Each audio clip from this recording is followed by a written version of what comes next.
Hi everyone, how are you? It's been a moment there. Oh, welcome back. We were handling the topic of suicidal thoughts and self acceptance. Right now, today we're looking at it from a different angle, accepting yourself and giving total surrender. And today we're talking about my journey in total surrender, in acceptance, total surrender, and faith. So this is it for all those who are watching this for the first time. My name is Princess Ndambuki. Been there, done it all, gone through all the phases of not accepting myself, and here we are right now. This is a work in progress. So would I want everyone else who's going through a work in progress to be able to see my life journey and also to know that the life journey is also going to do a change. So about myself, where was I was this girl who always wanted affirmation.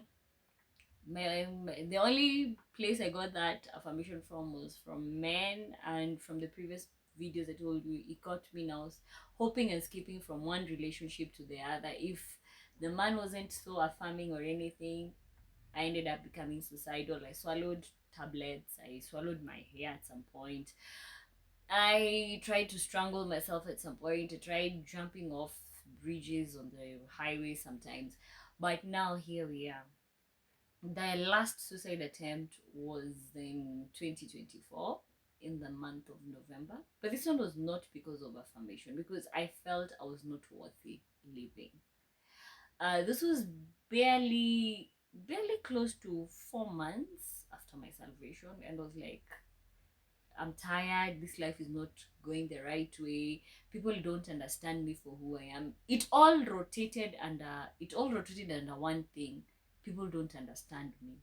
And that's one thing I have found it difficult. People don't actually understand this girl they meet. I am sorry to say, I am not like every normal girl. There's always something different about me. How I approach things, how I do things. But now you see, I had the mentality of people will have to accept me the way I am. People will adapt to knowing that I'm different. But it wasn't that easy. This is the society where not everybody understands that you're different or anything. So it became a roller coaster of emotions, and now you see, now you're like, you've done everything, you've given up your previous life, you've let go of things you believed in, you've let go of even your income and everything. This is where you've even resigned, but you feel like people are not seeing all that. People are seeing, they are seeing something else. I am telling you, that journey was the most difficult one, where you wake up one morning, you don't even have someone to tell you you did a good thing. You already judged yourself in the first place. When you're making that decision, it was a very good decision for you. You knew it was inspired by the Holy Spirit. You've communicated, you've done those things. But now the worst part is, you still have that thing in you that goes, I need to be told by someone. I need to hear a human voice. So listening to a human voice was not there. And you see, the loudest silence is the one we are always waiting for applause from. And if it doesn't come, it makes you wither. And you cannot tell me, between a flower that was blooming and blossoming one minute, when it withers, its beauty goes away. So this is what I had become. I became a shadow and a shell of my former self. Like, I was all vibrant and everything, but one minute I drift. And when I drift, you see, people will keep away from you. So when people keep away from me, I become so overwhelmed with everything. So I used to run to killing myself. So this particular November day, I attempted suicide. I took I had a very bad fungal infection. So I had been given tabs like 3 days prior. Swallowing those tabs was difficult. I don't love medication. Swallowing medication when I'm sick, I can't. But now you see, 3 days later, I'm in that self-acceptance problems. The affirmations are not coming through. People are not there like to tell you what you want to hear. People are there, yes, but it's like you're not there. They cannot notice what you want to be told. So I took those drugs when everybody else was asleep in the house. I took those drugs, counted all of them, all the 30 pieces. The way they had been difficult for me to swallow when it was medicated, swallowing one tablet was war.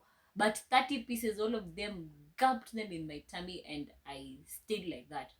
But now you see, having people who have strong faith around you is also a counting thing, because now we sat there. I went back to bed, slept. Everybody was asleep. It was around 5 a.m. in the morning. Instead of waking up for prayer, I woke up to kill myself. And then I went back to bed. Then I told myself, sister, if I sleep this one I will never resurrect. I will not even wake up at any given point of time. These people will wake up, they'll find a corpse. So I'll have given them peace. They will not see my drama and my problems will not. I was selfish. By that, I had forgotten that I had someone to live for. So all I wanted, all that I was concerned about is people telling me I mattered. I even forgot that I had someone, some little person waiting for me at the end of the day to assure them the way I want to be assured by others. So I mean, I slept, and unfortunately, I woke up. I will say unfortunately because it was against my plans. My plans were I kaput once and for all. They bury me if they will bury me, if they will not bury me, whatever they will do, they do. But I did not want to be in this life anymore. So we woke up in the morning. So like, I'm like later, like around 10ish, there everybody's awake, and then I started having the grumbling stomachache. I'm holding myself. But someone in the house was like, you, there's something you've done. Are you okay? I'm like, I'm okay. I went and threw up. Then after like an hour or two, there midday, I decided, confession time. You know what, guys? I attempted to kill myself. So we sat in prayer, kiddo, kiddo, and then boom, I slept. Woke up. I mean, I don't eat cabbage, but that day I asked for cabbage. I ate cabbage like nobody's business. But a voice told me, you have someone to live. You have someone who looks for whatever you missed in these 30 years of your life. Whatever you missed, you need to give it to someone. And that person is that little girl you have given birth to. I looked at my baby. I cried. I cried even until I was snorting.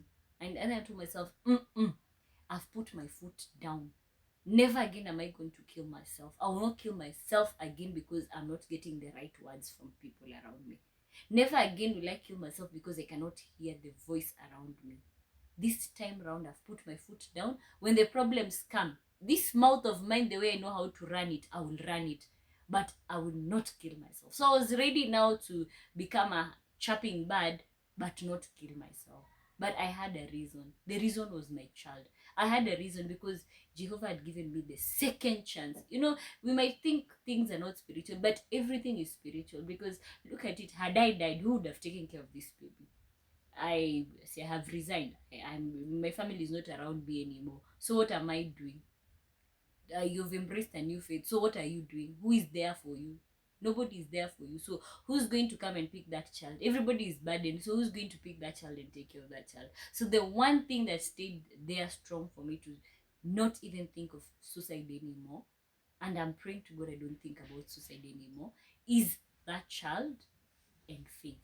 Because had it been that another person was there next to me when I confessed about my suicidal thoughts, the first thing they would have done, they would have maybe slapped me or ran me to hospital and just told the doctor, this is a psycho problem now. At the suicide attempts in a year that they've reached more than 4 attempts, this one has to be locked up. Maybe they would have called the cops on me for trying to take away my life, or people would have even filed a report that I'm a danger to my own child. But the faith they had, they knew God was going to do something great in my life. So the prayers were consistent, the prayers were there. So with faith and total surrender, I let it go. I said I have no control over anything. Even today, if I sleep hungry, I have control over nothing. It's only God who has control over it. So the only reason why I am going to look at life differently now is because I have something to look up to. I don't want what happened to me to happen to my child. My child will not lack someone to tell them they are beautiful, they are loved, they are cared for, they are amazing. I want to be that voice. So should I want every parent watching this be the voice. Cut off the cycle where people don't tell children that they are okay, they are good. Be the first one. Start it now, no matter how old they are. So guys, let's just continue watching from the other videos, and please subscribe. I have a